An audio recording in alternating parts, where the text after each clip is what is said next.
Oh yeah. Every time I hit record, I forget that it just records. Yep, Yep. it just Y'all says get a As long as notification. we consent. Yes, like yes. You can also leave. Yep. So I consented to be a recording. So did I. okay, and I I do too. Bad proxy, I guess. good. Yes. Deal. Yes. All right. Well, hi. Welcome to Hello. the UMR podcast. Um, we do this sometimes. My name's Dallas, and with me I have Nathan Jesse. Dozier. Oh, We last time we just waited. see the last time we were just like, oh, we just want to be patient and let the other person go. This time we're like, oh, we don't want to waste time, and that's why we waste time. Okay, Nathan, who are you? I'm Nathan Dozier. I guess hi, Hannah. I'm Nathan Dozier. I work at Fort Hays State University as an assistant director. Um, I have two cats. One's named Mochi, and she's been very sick over the last 2 weeks, and she just got better yesterday. She stopped throwing up. So she's back to playing with toys, having a good time, and just chilling with her bud. And the other cat's Miko, and he's not sick. He's just a big cat. These are great fun facts. Mm-hmm. Yep. I didn't know if we were doing fun facts, but I decided to introduce myself. should I also then, since I did. Yeah. Introduce Okay. yourself. All right, cool. My name is Dallas Lansanese. I use him as pronouns. I'm a fourth year hall director at North Dakota State University. And because it's football season, my only personality trait is fantasy football currently. I am a week one loser. So that's pretty cool. Lost because of a kicker on the other team, got him 26 points. That's ridiculous. If you know anything about fantasy, that's crazy. But Is that's fine. this the right way? Like, does this look like an LU, or does this look like a backwards L? No, it looks good. And also, I will say everything's looked like an L to me when I've been walking around lately because I just feel like a loser. No, I'm just joking. But I will say last year I won this league of my friends in Oh, fantasy, and now and you I lost first week last week, so I'm fine. Okay. We'll see So what you're happens. so you get your personality back, is what I'm hearing. Yeah, I didn't have personality before the season started, and now I finally have some. So, Oh, That's not now what this I is meant. gonna be a good podcast. but that's Okay, it. great.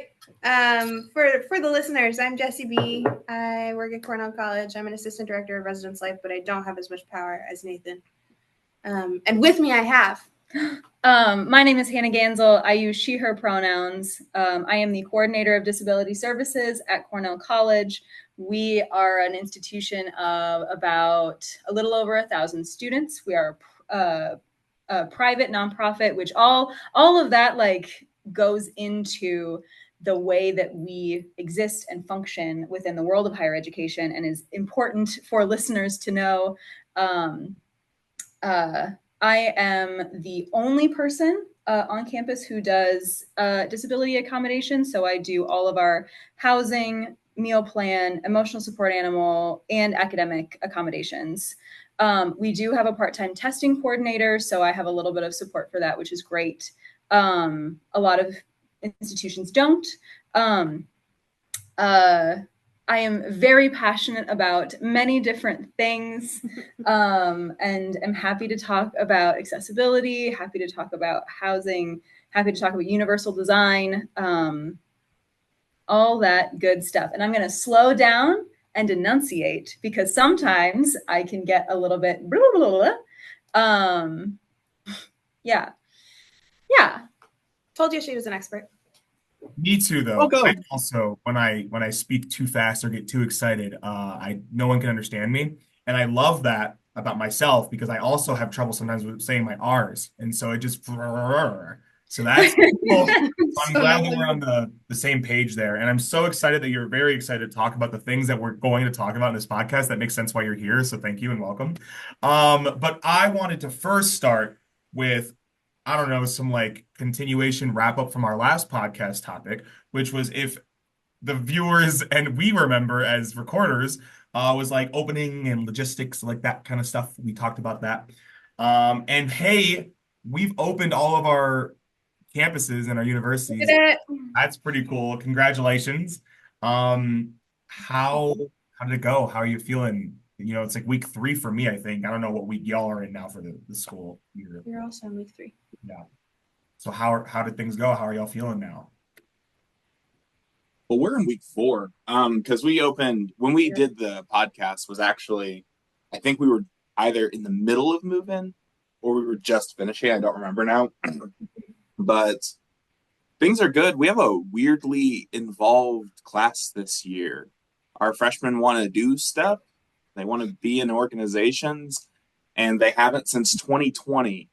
So it's definitely one of our things that like, oh, we need to we need to pick it back up. We were a little too used to people being like, yeah, I want to paint a rock and go to my room. Now people are like, yeah, I want a giant trampoline and I want there to be dinosaurs.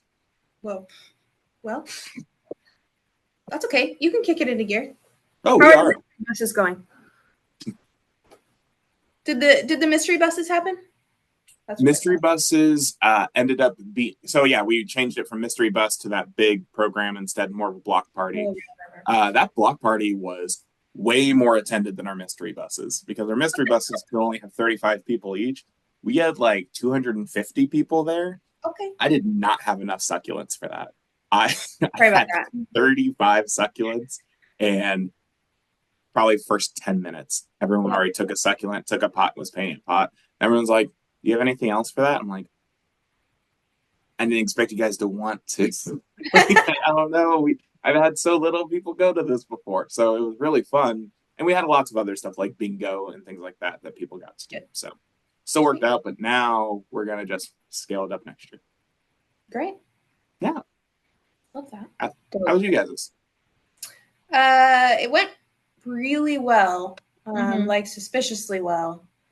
Especially compared to last year, we had like a heat wave that just Yes. completely messed everything up. So comparatively, Yeah. It was so easy. We only had to do 1 day of move-in instead of 2, and no one had to get up at 5:45 to do it. Nice. So all of those were great things. Yes. Yeah, our first years have had some hiccups settling in. We have several problem people, which happens every year. So that's been, fun to navigate. But I think we're almost to the point where they are like, okay, we know kind of what we're doing now. And so, yeah, that's how I feel about it. I don't know how you feel about it. Yeah. It's onboarding season really for me. I mean, everyone.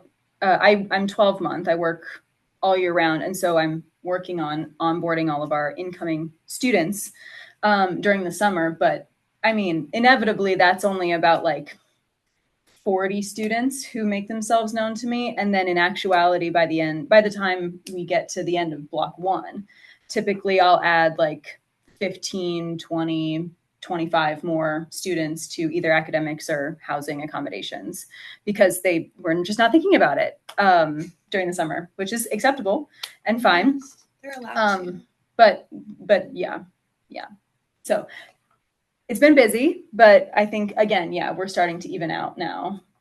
I don't know that I've explained this on the podcast before, but Cornell works on a block system.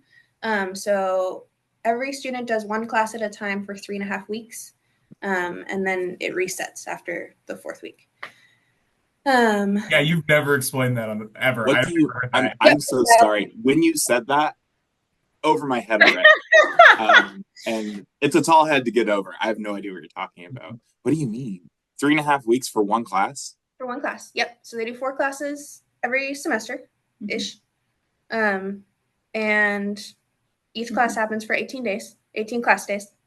And then they take the last Thursday, Friday off of the 4-week cycle. Block break. Yep. And then it starts over again. So when she says we're almost at the end of block 1, we're almost at the end of that 4-week cycle. And that's when things start to kind of settle out for us.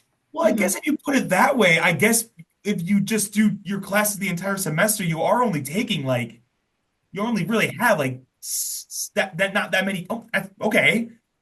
That makes sense. I guess. I think you just hit me with like a stun grenade. I'm trying to conceptualize like how that alters the student experience because I'm not like, I assume it's probably positive because they don't have to think about 5 different classes at once. Wow. I mean, they like it. Yeah.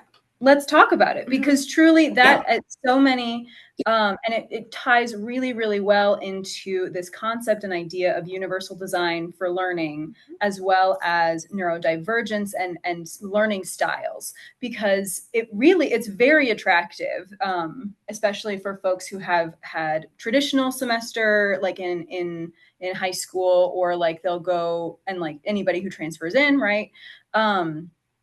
Typically is in a semester kind of style learning environment, and where you are juggling 4 different things, and where you're having to switch your focus from math to science to English, and like having to contain all of that at once.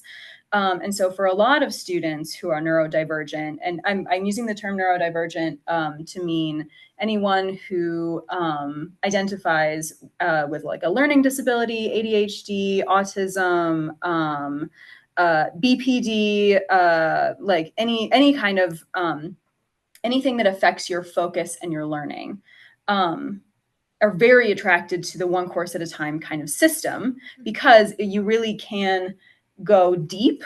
Maybe the breadth isn't as wide, but you can go really deep into topics. And oftentimes when I talk with students, that is the piece that they're like, I really want to go deep, and I never feel like I can. And so it's very attractive for a lot of different students. So fun times. And yeah, so that's the block plan. It's what kind of puts us on the map at all. There's really only one other institution in the United States that's like their thing, and that is Colorado College. So we're kind of the two, although there are a few who do like random programs similar to ours. But yeah, the fact that our whole student Our body whole deal. is oriented to it is unique. It's just us in Colorado. When did that, if you guys know, like when did that, or was that always a thing at Cornell, or did that change at some point? Like, Do you know the year? I think it was in the 80s at some point. Okay. Yeah. Yes. Yeah. Eileen was part of the first class. So she graduated. Oh, she graduated in 92. So I think 88 sounds right. Yeah. Okay, I'm not okay. I'm not speaking for the perspective of Fort Hays State University. This is just Nathan Dozier speaking. So you're telling me the coolest fucking college in the world is just sitting here, just like, we're a little institution, but you can do like awesome classes and you can take them in a way that makes sense. And we're just chill over here. Where are you guys? What state? Mount Vernon, Iowa. In Iowa? In Iowa. Right? Yes. Like, cool, just the coolest concept for classes ever, but we'll just tuck it in Iowa. Pretty much. Yeah. That's wild. Yeah. If you ever want to do your undergrad over. Oh, I mean, if I could go back in time, I would. I don't think you guys would offer my program now. I don't know. What's your program? What was your program? I was music composition. We have a music composition. We actually do have that. How do you do it? That would be a question for my counterpart, the other ADRL. She did that program. Yes. So how long is each class each day then, if it's only 18 class days? Great question. So it varies to a degree. Faculty have some level of flexibility, and they can afford to be very flexible because they only are teaching that one course. So at the same time that the students are only taking one course, the faculty member is also typically, they should never do more than one. It's too many. Typically only teaching one course at a time. So their whole focus is that group of 16 to 25 students, typically. The kind of typical schedule is 9 to 11, and then 1 to 3 you're in class per day. So it also provides a lot of structure and routine, which again is can be really helpful for a lot of our neurodivergent students, as long as it remains kind of the same block to block, because then there is a very like, once you settle into that routine, if your next faculty member has a different schedule, it's a very like, okay, we're completely flipping my routine now.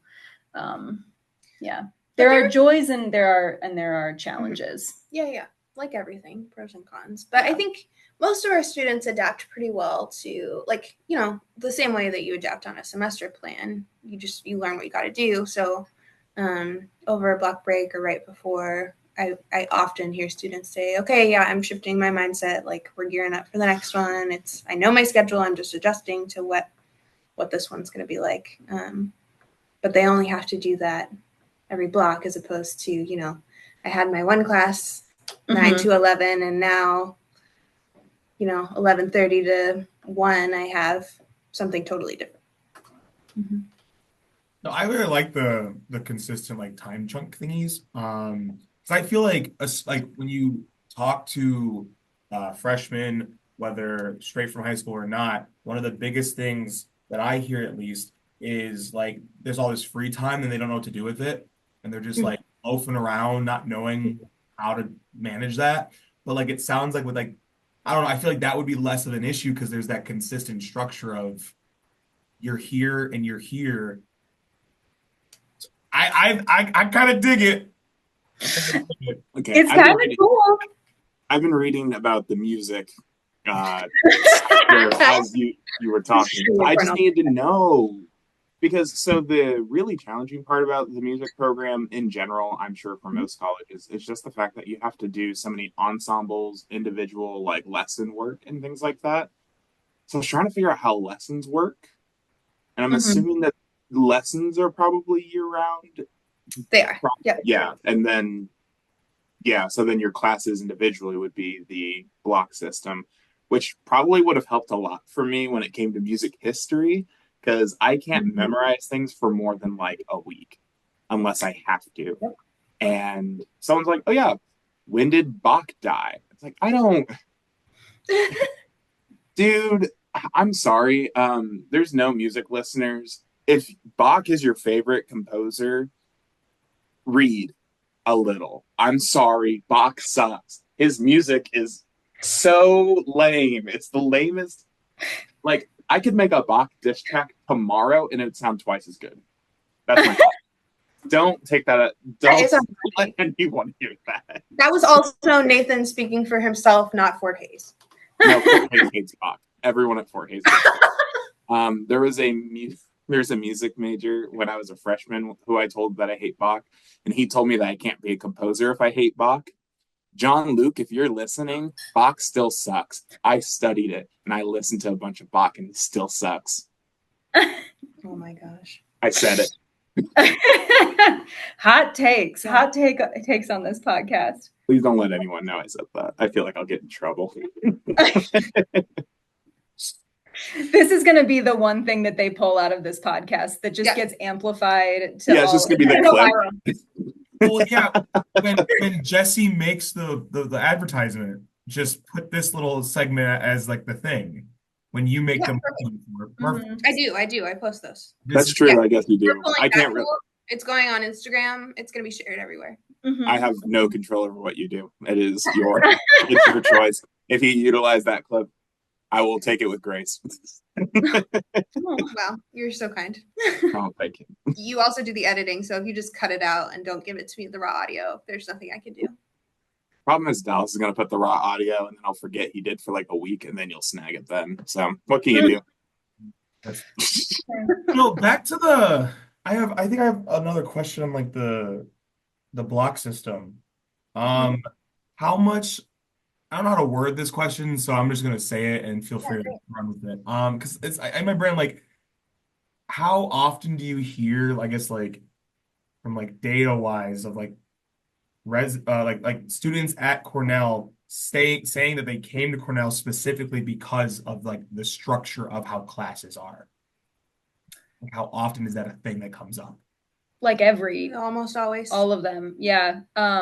In my intake meetings, which granted is only about, so we're at about a quarter of our population has approved accommodations. So it's important also when I note that statistic to say there are people who are not making it into my door for whatever reason. So we have about a quarter of our population that is approved with accommodations. And all of those people, pretty much when they meet with me, because they all have to meet with me to some degree, I ask the question of like, why did you choose Cornell? And almost always it's because of the block plan. The only exception to that I like is noteworthy in my mind is some international students, if this is like the program that was chosen for them, because sometimes they'll, go through a program that is like, you will go to this college. Then they'll pick it because that's what was picked for them. But even they, I think once they get here, they're like, yep, this is what I would have decided to do. Mm-hmm. I will also say that sometimes our sports folks who are recruited to come here that's their main reason, but they're always talked like in that recruitment process, they always meet with an admissions counselor, and that admissions counselor always like makes a point to be like, okay, I hear you. You're coming here. Amazing. It's you have to do like 50 pages of reading a night, just FYI. And if you miss class, that's a big deal. So just FYI, academics are very, very important here, and you got to make sure that you're engaging with it. So sometimes our sports folks, their main priority for coming here is to play. Because we're a D3 school, so the likelihood that they play can be sometimes higher. Yeah. So that would And I would say even for the majority of those students, like our students are really academically on top of it because they have to be, even though they have to be. Yeah. So I suppose, so I guess there is pros and cons to the block plan too, because you also have to do a lot of really intensive work in one specific class. Granted, it is only one class, which helps a lot. Right. So are there any other like downsides you see to it? Not as, representatives of Cornell, as individuals. Like, is there any like sometimes students like struggle with this part of it, or things that like don't quite click for some students with it? I would say the thing I see the most, especially because I work with RAs, is it's like blocks are sprints. So for them to pace that out with all the other things that they're doing is sometimes really difficult. And there's like, and I work on this with a lot of my RAs, like work-life balance is really hard, or school-life balance, I don't know, is really hard for Cornell students because they're just going all the time. So that's something that like I have to work with students a lot about. Okay, here are your boundaries. Like, when are you going to say no? And can we practice that together? Like you may need to drop something at some point, and it's that's okay. The block plan doesn't make you feel like it's okay, but it's okay. Yes. I think we have a lot. So our student body population tends to be high achieving, high anxiety. We also a very highly communal environment, right? We're fully residential. And so that allows for so much productivity, so much like idea sparking and spreading and stuff like that, right? It also allows for you to say yes to too many things. And especially for our music composition students, for our theater students, for our athletes, when they have 6 a.m. practice and then they have to eat and then they have class from 9 to 11 and then from 11 to 1 they could be reviewing tape as well as eating lunch, as well as trying to get stuff prepped and ready for afternoon class. And then they have to have afternoon class from 1 to 3. And then they have practice immediately at 3:30. And maybe they're part of a Greek group and they have to fit that into. And then somewhere you have to fit in homework, right? And sleep. Like time management is a skill that I am teaching and working on with students constantly.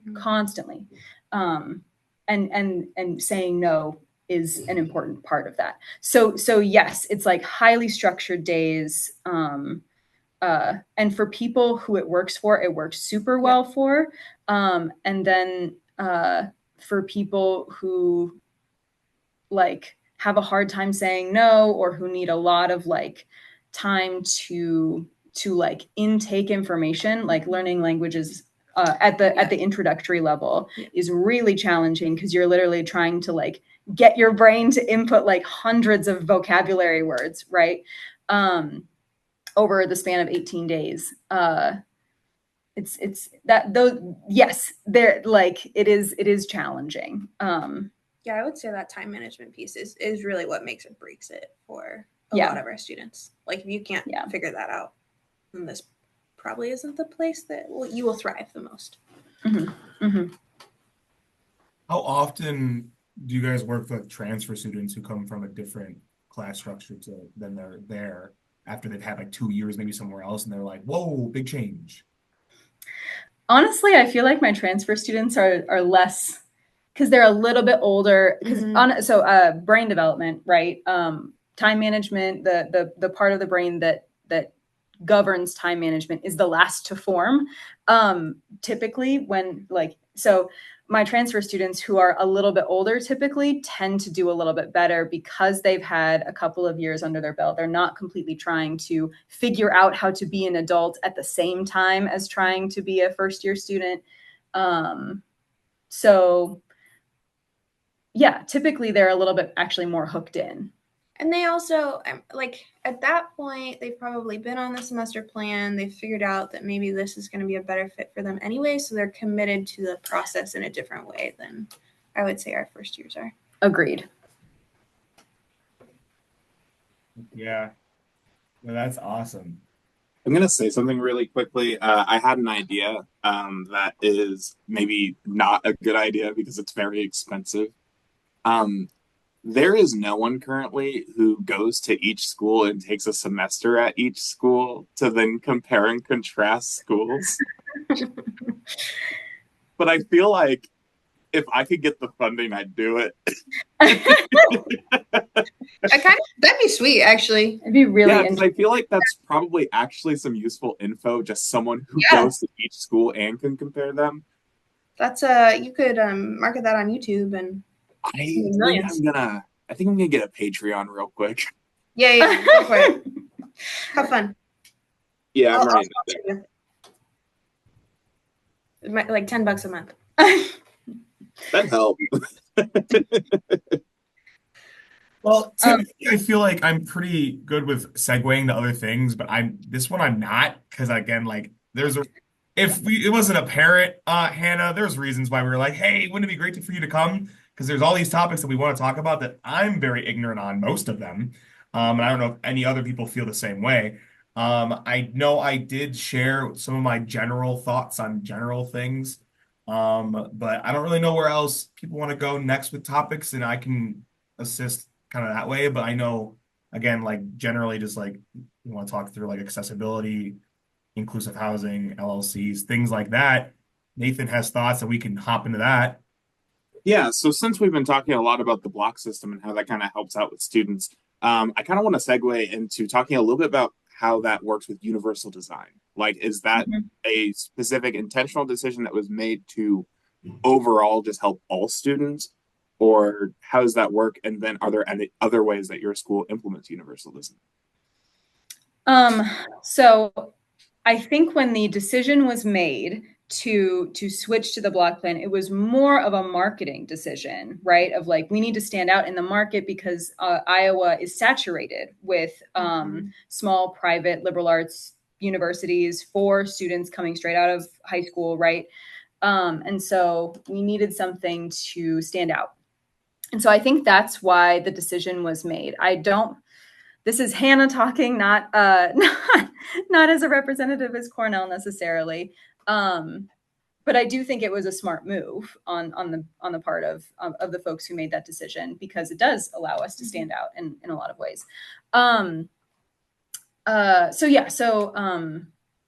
don't think the decision was made. I mean, it could have been around like supporting students, but yeah, I don't think so. I think that was a pleasant consequence. Yes. From the beginning. Yes. I mean, I think that we have been able to be a place for students that maybe wouldn't have thrived at other universities because of it from the outset. of the block plan. So that was your first question. Can you repeat your second question again? Yeah, my second question is, I guess since that was a result of that, like, are there other ways that because of that you have also implemented universal design into, I guess, the whole university? Yes, great question. I am trying to figure out where to start with this because there's like, I want to kind of talk about like my personal history related to the college as well as then like, you should start with that. I should start with that? Yeah. Okay. This is going to seem way out of nowhere, and I promise it's going to connect eventually. My mother is a professor here. She is a professor of psychology. So I very much grew up in Mount Vernon and like on the hilltop, as they say. As Cornell's like motto is. And when I was 12, she had a stroke and became physically disabled. And so I saw her interaction from like an ADA perspective with the school at that time. Yeah, we're not frozen, are we? No. Okay, cool. Just listening intently. Listening, Yeah, great, love yes. it. And so when I went to college at Lawrence University in Wisconsin. And then after I graduated, I came back and was a staff member here in our now no longer there civic engagement office. And I, like fell in love with student affairs, good times.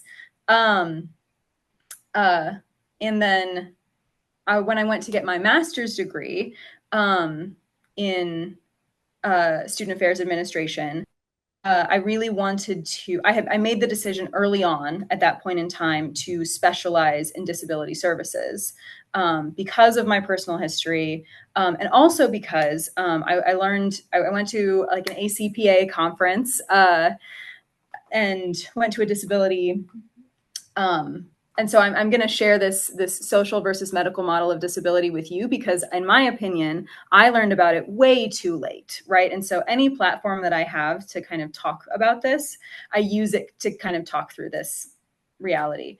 So there's kind of two ways to think about disability within our culture. Historically, we very much viewed disability as an abnormality that has to be fixed within the individual. And so a lot of our laws are written with this kind of language. Our accommodation system, right, is individualized and very specific, which is a blessing and a curse in some ways. And then there has been a very intentional shift in thinking, especially in the past 20 years.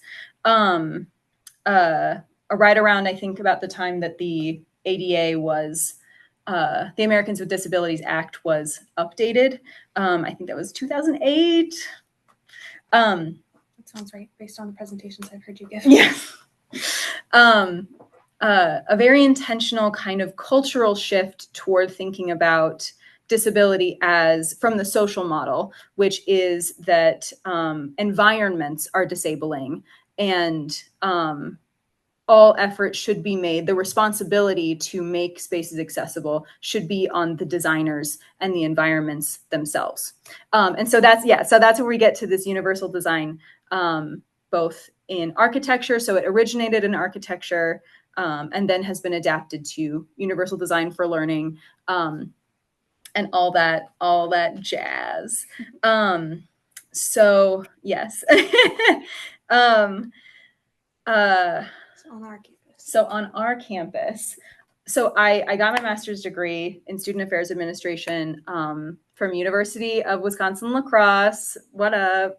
And was working at Tulane University in New Orleans and wanted to, when this job became available, like literally as I was finishing my master's degree, I was like, this is perfect, right?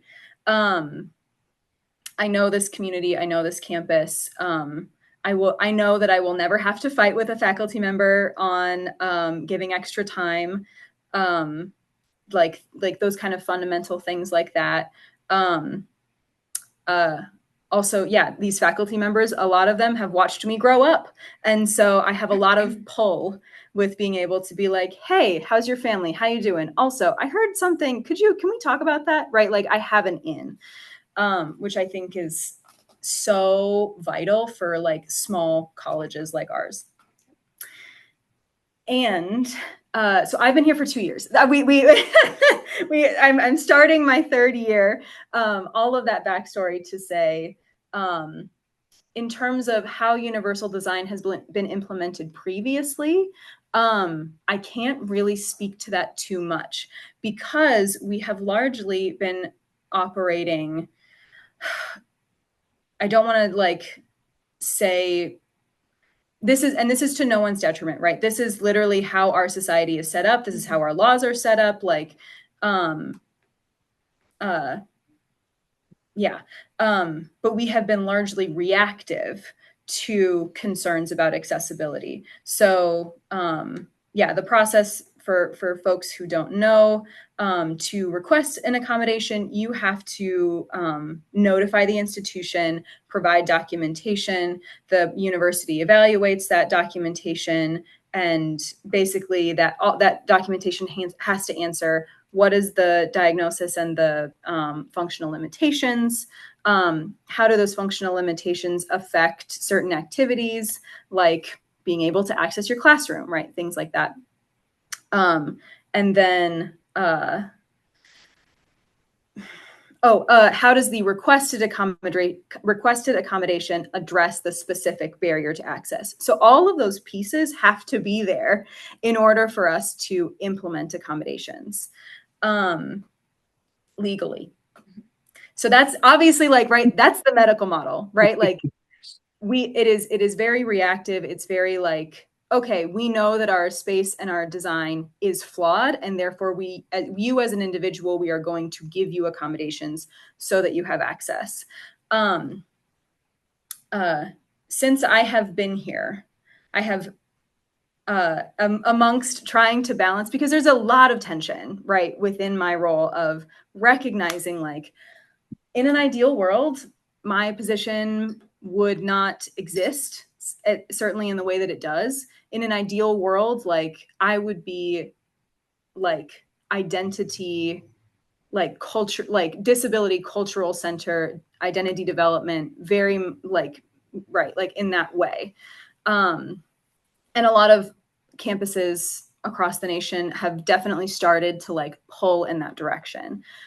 So I have, since I've been back, both on the personal side of, myself, my mom still works here. She still has the same, physical disability, and like experiences a lot of the same barriers to access that my students do, right? We are home top, which is like wonderful in the cultural sense of it, and also a recognition of it's real steep around here, and navigating, just physically navigating it, if you have a mobility impairment or use a wheelchair or XYZ, right?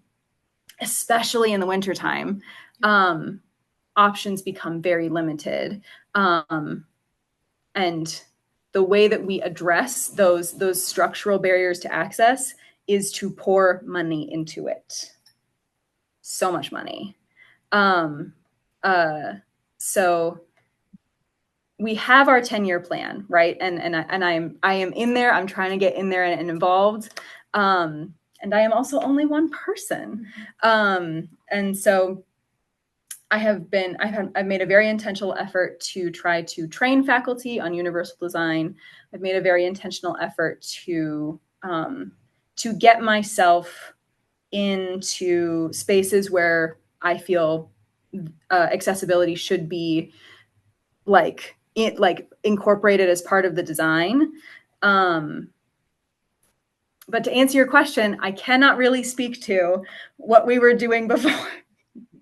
Really, other than, our faculty independently doing their own research and being fabulous and wonderful. I love our faculty. They're amazing. So yeah. So that's the answer to the question. Many different things.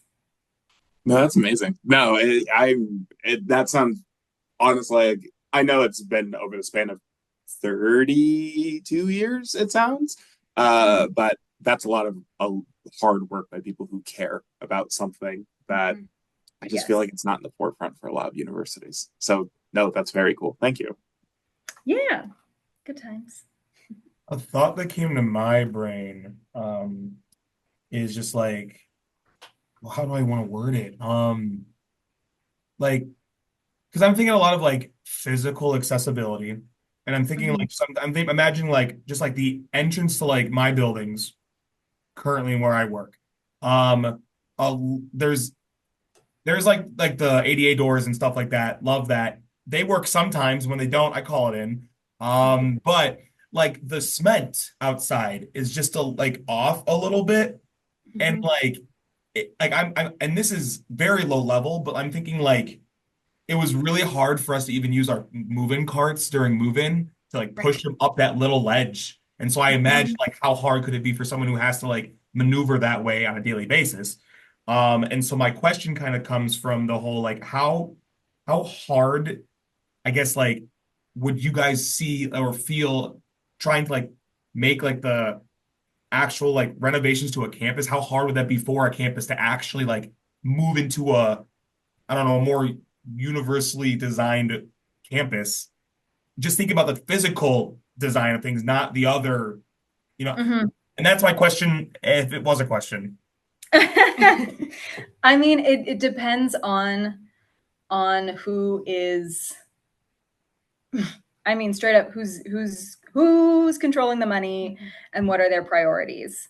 Um, if for folks who or for institutions who have strong advocates, it is relatively okay. Like, right, like, Mhm. and especially if you have people like, again, like, I feel like I'm fairly extroverted. I feel like I put myself out there a lot, and get myself in a lot of like training spaces, and people know me because I worked here previously and I'm the daughter of a professor, right? So I feel like I have a lot of unintentional kind of political power and just visibility. And Mhm. so when I make those asks to campus, right, of like, hey, if you see a random ledge on a thing, like email me about it. We'll put it in the accessibility audit so that we can elevate this further, and so that we can start to build that into our 10-year plan Mhm. of like where we're putting our money during renovation. So I think I appreciate being on a small campus for that reason. And also, if it's just me, like that, like, right, there's that tension there as well. So I think it depends on your institution. It also depends on how vocal your students are. So it's all about Mhm. who's at the table, Yeah. and how strong their voices are, and how hard they push.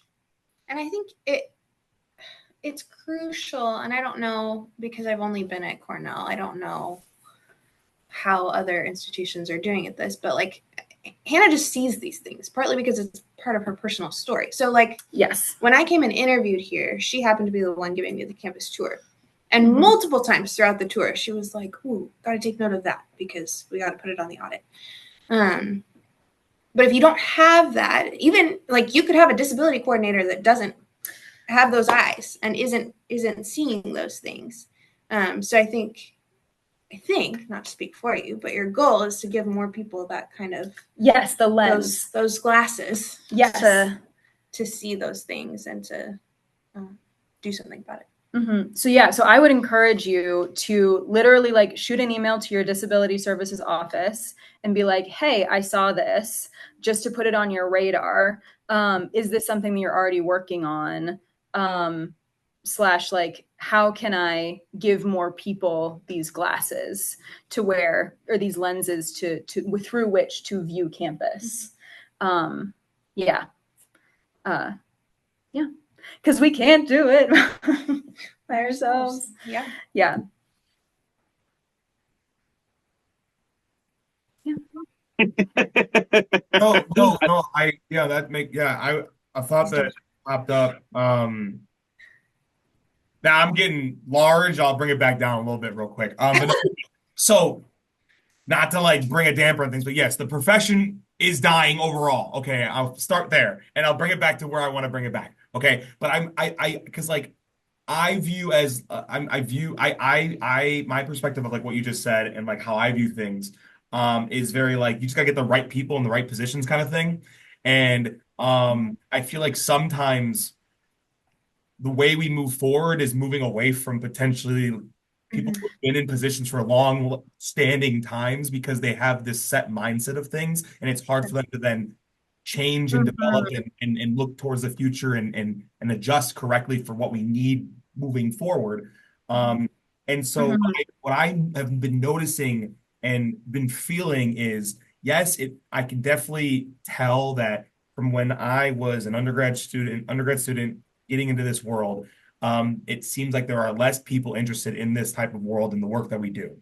But it seems Mhm. like the people who are interested for the correct reasons and not the wrong reasons. And so what I don't know. I think it's just you got to get the right people in the right seats so they can have the right voices, like you were saying in the room, and then we can actually make accurate steps forward. So those are some thoughts from what you were saying. Well, and again, if like when we become the people who invite voices in Mhm. to the seats, including, like, and making sure that we are using an inclusive lens for all of the voices that need to be present, right? Because universal design, it's not just limited to ability, right? It includes and encompasses like culture, race, ethnicity, size, body size, right? Like all like there's like physical as well as like design of spaces, right? Like I'm not going to host an event for um like a certain identity group and then host it in a space that is culturally harmful to that identity group, right? And so I think that that also, like when we think about universal design, I want to expand it to also just like, yeah, and uh as designers ourselves of spaces, who do we need to include and make sure is present, or we request feedback from? Because I will also say, let's talk about like my positionality within the institution. I present for listeners. I present as a cis white female or woman who has long blonde hair.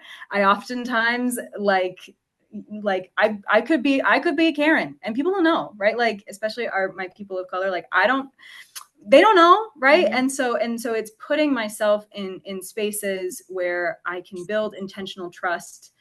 Like yeah, that's part of my job too, and I very much see that as like, yeah, as a requirement of my job. Yeah. Yeah. And again, that's, I think, because I'm the one person. So if they never get in my, if they're like, I'm not going to talk to her for whatever reason, right? Like, and our department has benefited so much from having someone like that. And she's not the only one that cares about these things.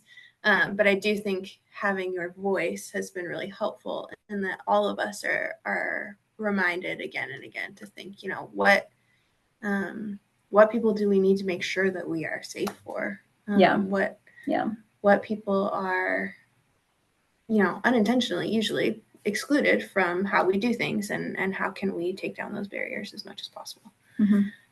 Because it is, and every training that I've been to that you've given, it is all of our responsibility. Like universal design is on all of us. Yeah.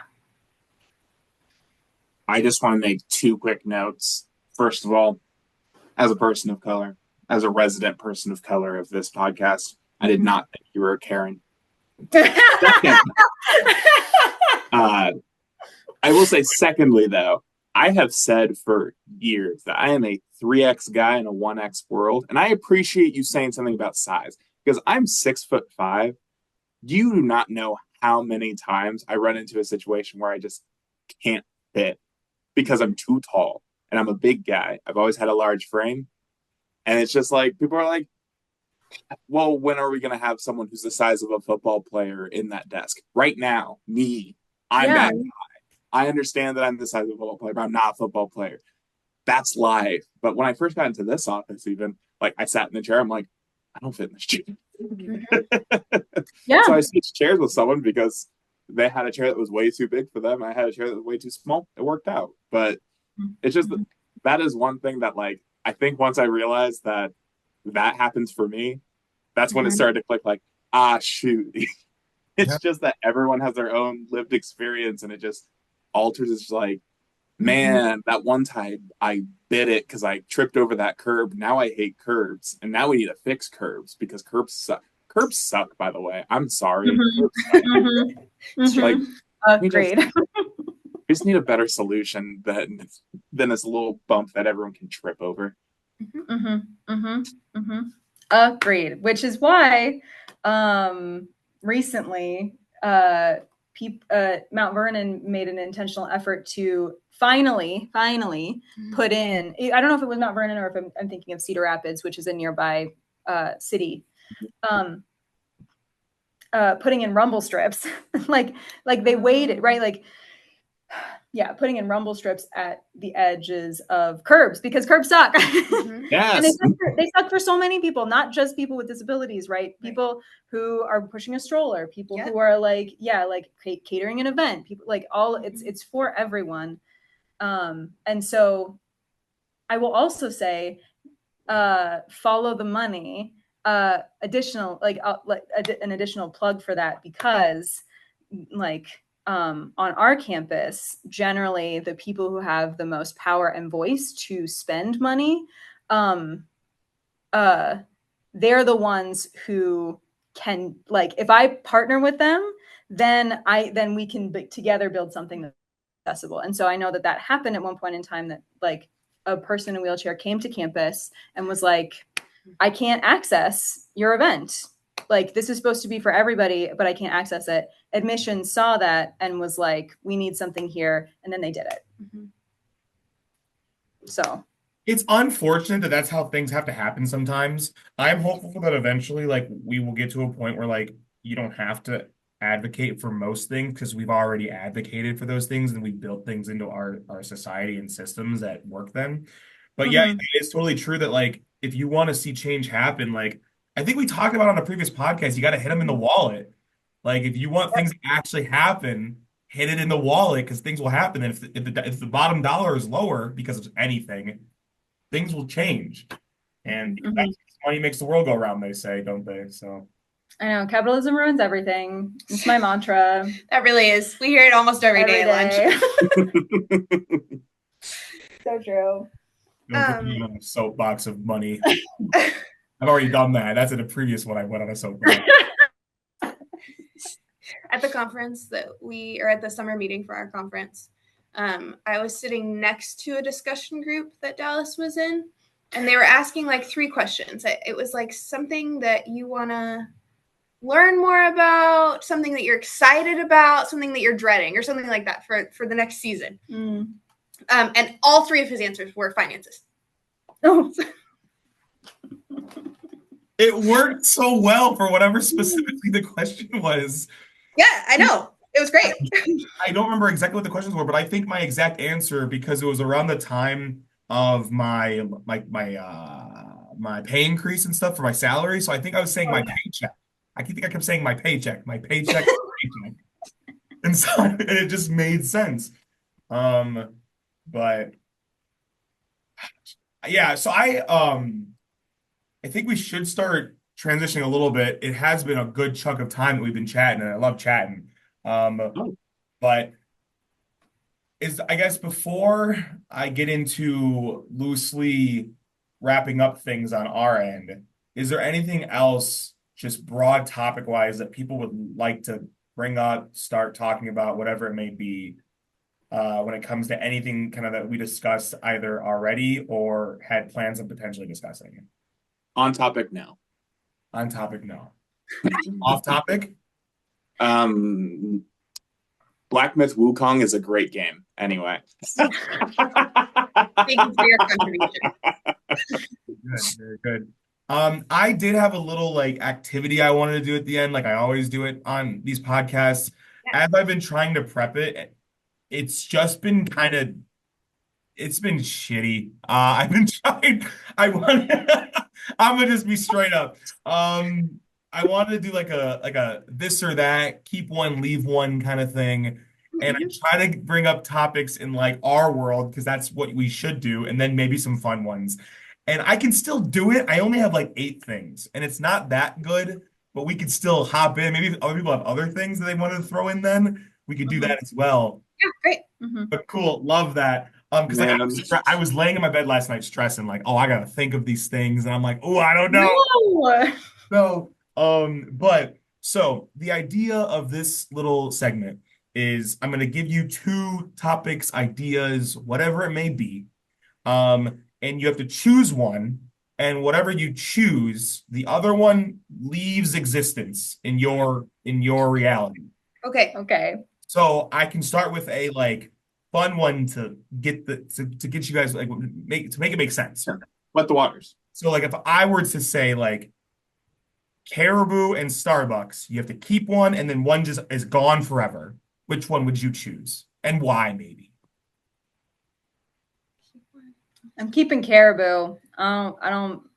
Starbucks. I'm a black coffee drinker, and their black coffee is garbage, in my opinion. Not as a representative of Cornell College. Yeah, Cornell. Yeah, if they want to be a sponsor, maybe they can be a sponsor still, but Um, okay, I'm gonna say Caribou also, not for that reason. I don't really drink coffee. And Starbucks like is fine. They have coffee alternatives, but I feel like Starbucks just tends to be way more problematic in general than Caribou. So the only problem is we have more Starbucks here than Caribou, so there's that. But I'll keep Caribou. I haven't seen a caribou in probably 3 years. Sorry, caribou. If I get rid of Starbucks, then I have to make my own coffee every day, and that sounds like a lot of work compared to walking across campus. So I'm gonna give a point to Starbucks. see, when I thought of these two or this one, I thought my answer would be like a very easy Caribou, personally. My fun answer to that is, oh, it would be Caribou because at Caribou, they care about you. That's their slogan. Oh, Whoa, I love it a little bit. I've been making jokes about it. But lately, so Starbucks has this like tomato, pesto, spinach, cheese sandwich thingy That's that, true. that is really, it sits in my stomach well. It tastes good. Like, I don't know. So like I will still pick Caribou, but like Starbucks has a close, like I'm gonna miss that sandwich. That's how I feel. That's Uh, fair. but well, now, you're all gonna miss that sandwich. I'm gonna eat it for you. So thank you. Know how you like it and how yeah, you like describe it in great detail for me because I would appreciate it. But no, yeah. uh, we'll move on to I think I have four like higher ed kind of things, kind of ones, and I have other fun ones. So, like welcome week and like or week of welcome, your welcome week activities, however long that is. For us, it's 2 weeks at NDSU. I know some people it's just a week. And homecoming week. So you get to keep one, and the other one's not a thing. And Which so do I'll go 100% welcome week. Welcome week is fun. I get to meet people. I get to meet their parents. I get to help them move in. I get to talk to students all the time. People get to know who I am. I get to know who they are. Homecoming week, there's parties and there's sometimes people will steal some like sacred relic of another university. I'm true. not gonna say which fraternity, but back in the olden days, we have a cannon that we fire at games whenever we score a touchdown. And during, I'm pretty sure, a homecoming week in the 90s, one of our fraternities used it to blow down another university or fraternity's door. And it's like, you know what? I think I'm 100% a welcome week girly. I can't. I don't do anything for homecoming week, so I gave a welcome week. Yeah, I keep welcome week too, for sure. Yeah. Um, Okay, as an introvert, I really don't like either one of them. They both drive me nuts. But I think I will keep Welcome Week because I have more of a role in it, and it does help me get to know students. And homecoming is, just incidents. It's just incident reports. Yeah. Yeah, the devious side of my mind would give somewhat of like an edge to homecoming because I do like being on call during homecoming because of what pops up. It gives me experience and I appreciate the development it can bring. But no, I would also choose Welcome Week because it is fun. I was in a dunk tank during Welcome Week. Nice. So I don't know if I've already said that to this group at some point. I was in a I dunk. actually think it was Yeah, you mentioned. did. Was Yeah. it? Yeah, I got sick from it, but it was cool. Um, I didn't know how to lock the seat correctly, so when I got back up the first time, I fell right back in. And so that was funny. That's rough. Price of one, don't I know it? All right, so the next thing I got is hall gov or like hall council or in your halls like student group. I don't know if there's a hall gov everywhere, every university that we have here. So this might not work for everyone here, but hall gov or student gov or and student gov. So like the broader campus student gov organization. So we don't have Hall Gov. There have been times when I think it would be beneficial, but I think I'm keeping Student Gov because they make a lot of good decisions that help me out. Yep, I would also say that. I choose to plead the fifth Oh, because I'm the advisor for both. And I would like to not pick a favorite child today. So that's great. I choose to plead the fifth. I'll give you that one. Fair enough. No, I think my answer would have to be Hall Gov because I don't have any role in Student Gov here at all, nor have I ever been involved with it. But the current student body president at NDSU was someone who was formerly on my Hall Gov, so it sucks that he's losing his position in this hypothetical. But it's fine. He's cool. He'll be okay. But yeah, I would choose Hall Gov personally. The next one I have is like student org events. So any student org on campus putting on events or athletic events, campus athletic events. Oh Man. no. I was in like student events or our RA events. I'm like, oh, that's easy. Nope. Ooh, Yeah, he had to make it it's a hard. great question. I think I'll start with my thoughts. Yeah, you give yours first. Yeah, I'll give mine first. So I think currently in my mindset now as a professional who's removed, I'm removed from these kind of things, but I see the impact that they have on campus. I think I would pick campus org or student org events over athletic events.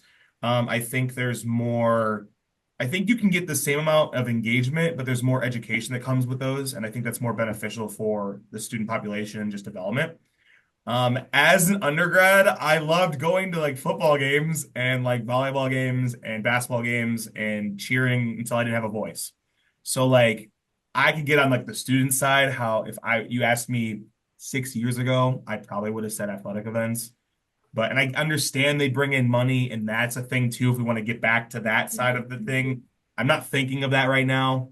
Like we can figure out I also think it's weird that we think athletics are like athletics and then academics in some areas. Yeah, don't want to get into that world either of like why do student athletes get full rides, but if you're really good gifted academically, you still pay for college sometimes. So That's another podcast. That's another podcast not right now, but no, I would pick campus org events. I think I would pick campus org events too, but that's just because I didn't share a fun fact necessarily about me. I'm a big old nerd and I play all the Dungeons and Dragons, and that is my personality. And so I am not getting rid of chess and games. No person. No Siri, ma'am, Bob. Nope. I'm so sorry. Before you go, Jesse, because I think we've just me, Dallas, and then you two are the factions here.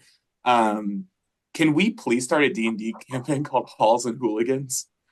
That Please. would be extremely cute. We can all just role play our jobs.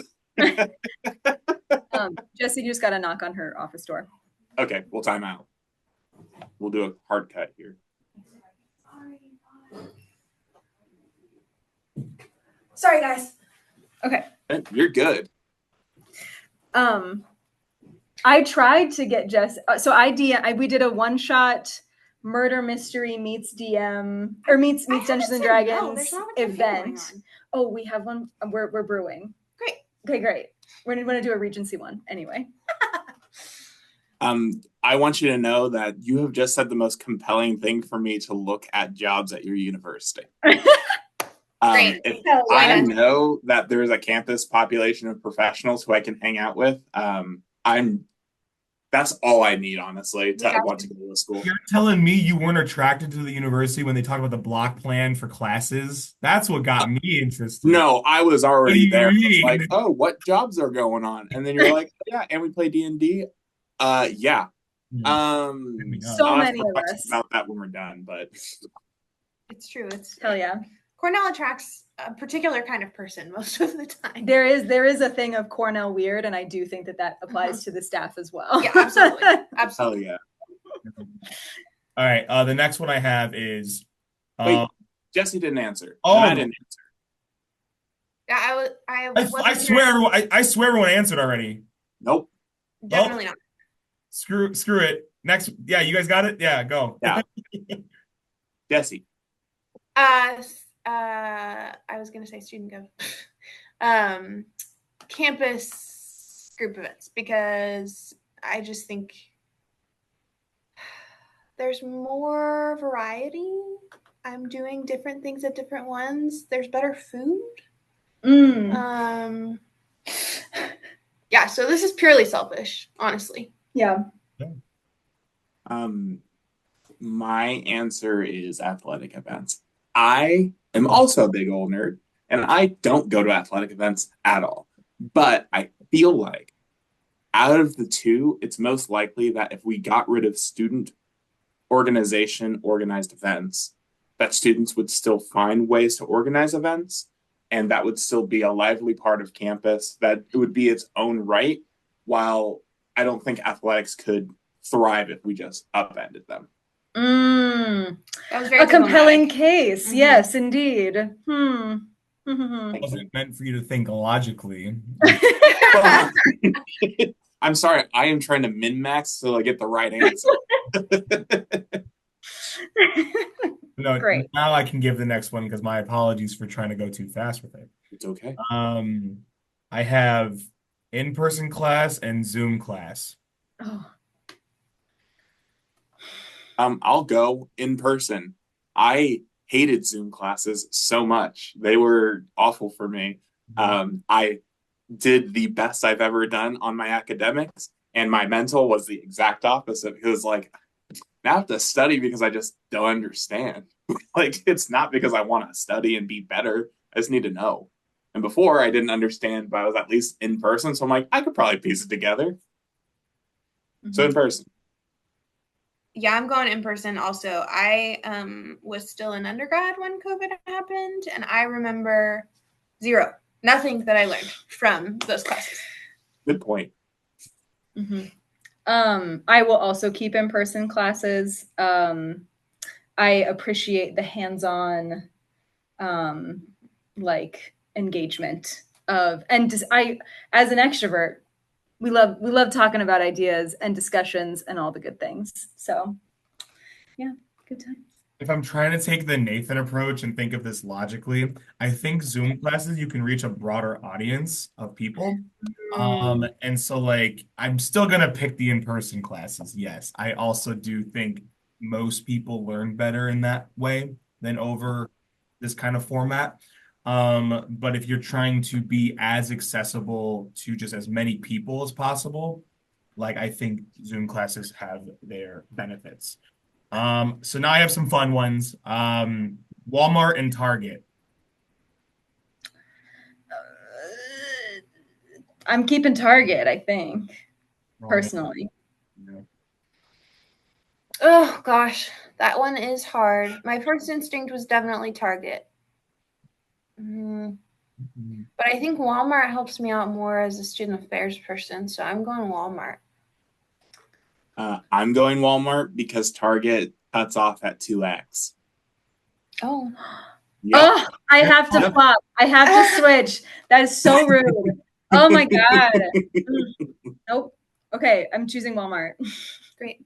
I'm also choosing Walmart. Two reasons. One, it's the only place I shop at, and two, if you haven't had if your Walmart has a hot food section, I know not all Walmarts do.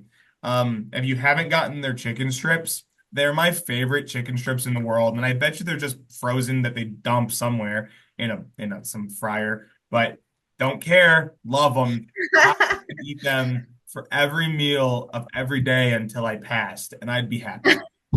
I'd be so happy. But yeah, so I have coffee and tea next. Oh, I mean, coffee for me all day. I like am Ted Lasso levels of don't give me that leaf water. The hot brown water. The hot brown water. Yeah. I mean, that is coffee as well. So, but no, I'm a two-a-dayer. I have to have my coffee in the morning and then at lunch. Otherwise I will fall asleep at my desk and I get withdrawal headaches sometimes. Oh yeah. So we're also addicted. I mean, Yay. What? I'm going tea for sure. I don't drink coffee. Coffee makes me so very anxious.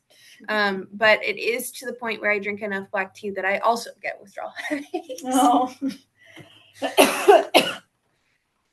I'm a tea guy, and the reason I'm a tea guy is because there's like this nice little ceremony of it. Because coffee, you put the grounds in, you put the water on, you have coffee. Tea, you gotta get the water. You take I do loose leaf.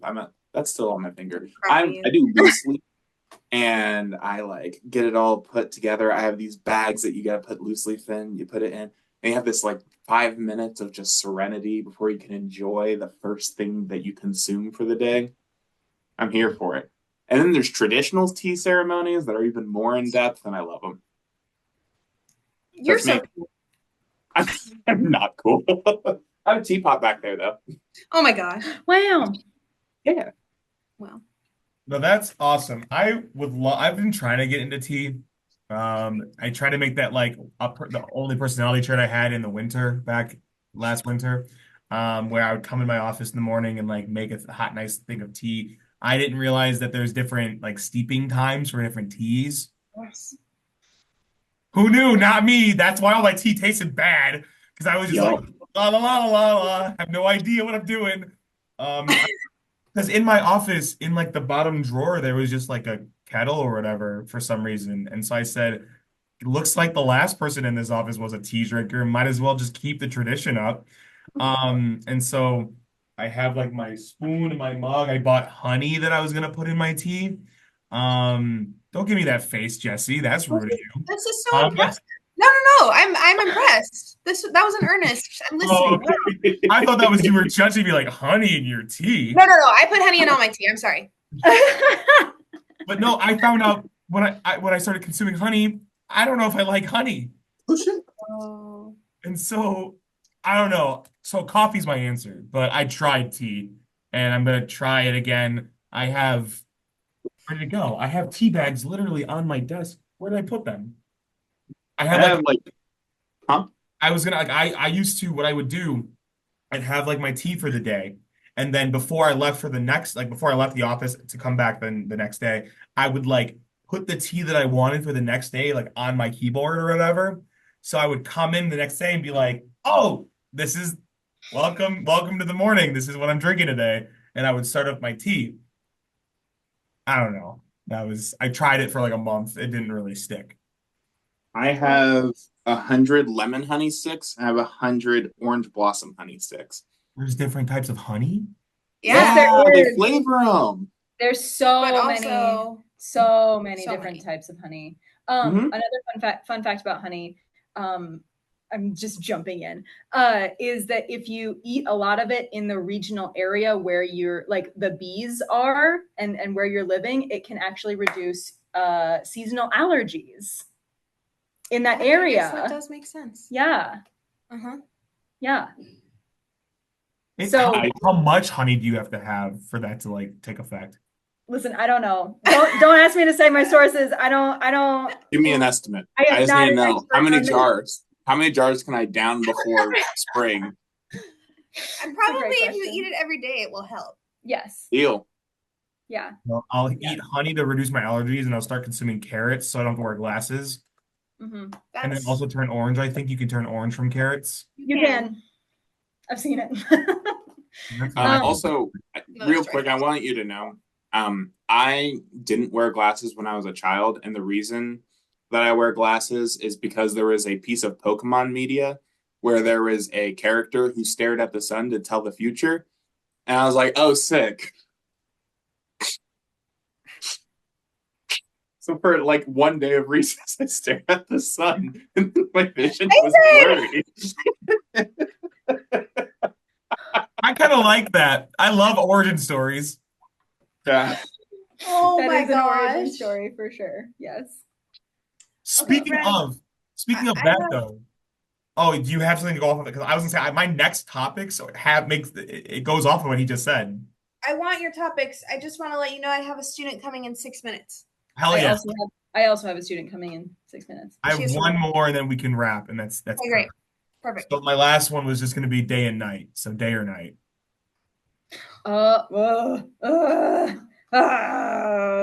Easy. You can't. There's no way. Know. You need the balance.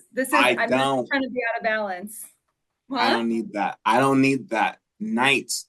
All night. You want to know why? Because this is selfish. I feel safe walking at night. I don't think anyone's going to approach me at night, so I can walk at night. I'd probably be the only person walking. It'd be nice. Depends on where you are. That's true. If you're in Alaska, people are used to it. That's funny. Thank you. No, I would pick night because I feel like I'm my most tired during the day, and then the night hits and I'm like pretty alert. And so I'd pick night for that because I feel like I'd have just better sleep. I hate this. I need both. I can't have one without the other. I can't. Just can't. I abstain. I think I have to pick day because I need so much sunlight or I just cry constantly. So also that. So I think I have to pick day. And I'm okay with sleeping during the day. So that's what I'm going with.